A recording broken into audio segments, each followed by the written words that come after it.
রাজ্যের ৪২ লক্ষ লোকের মধ্যে ৪,৭২,০০০ লোক কৃষিকাজের সঙ্গে যুক্ত। রাজ্যে চাষযোগ্য জমির পরিমাণ ৬০ লক্ষ কানি হলেও মাত্র ১৫ লক্ষ কানিতে ধান চাষ হয়। তাই উন্নত প্রযুক্তিতে ধান চাষ করতে হবে ধানের উৎপাদন বৃদ্ধির জন্য। বৃহস্পতিবার কমলপুর মহকুমার দুর্গাচৌমুহনী ব্লকের অধীন বামনছড়ায় উদ্বোধন হলো ১,২৫,০০,০০০ টাকা ব্যয়ে ১,০০০ মেট্রিক টন ক্ষমতা সম্পন্ন নবনির্মিত চালের গোডাউন। ফলক উন্মোচন এবং ফিতা কেটে উদ্বোধন করেন রাজ্যের মন্ত্রী রতনলাল নাথ।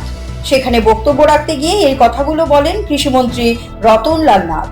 অনুষ্ঠানে এছাড়া উপস্থিত ছিলেন বিধায়িকা স্বপ্না দাস পাল, দুর্গাচৌমুহনী ব্লকের পঞ্চায়েত সমিতির চেয়ারম্যান ভানু প্রতাপ লোধি, জেলা পরিষদের সদস্য সন্তোষ দাস, কৃষি অধিকর্তা শরদিন্দু দাস সহ অন্যান্যরা। এই চালের গোডাউনটি চালু হওয়ায় স্বাভাবিকভাবে উপকৃত হবেন কমলপুর মহকুমার চাষিরা। অনুষ্ঠানে কৃষিমন্ত্রী আরও বলেন, মাসে ৫ কেজি করে চাল বিনামূল্যে দেওয়া হচ্ছে। পৃথিবীর কোথাও এমন নেই। প্রধানমন্ত্রী চাইছেন কৃষকরা যেন স্বয়ংভর হয়। কানি মধ্যে ৩ কত ফসল হয়, কিন্তু সমৃদ্ধ ধান হয় না। ধান মাত্র হয় কত? মাত্র ১৫ লক্ষ কানিতে ধান হয়। জায়গা কতটুকু? ৬০ লক্ষ কানি। কি ধান হয় কতটুকুতে? ১৫ লক্ষ কানি। ১৫ লক্ষ কানি, জমির পরিমাণ কম এবং ফরেস্ট এরিয়া।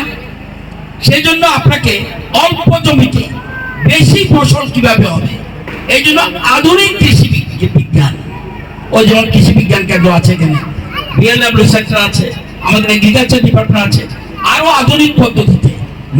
আপনারা জানেন এখন মরিচ, লঙ্কা যেগুলি, এগুলি মালচিং সিস্টেমে করা হয়। Siri TV, channel for news and entertainment.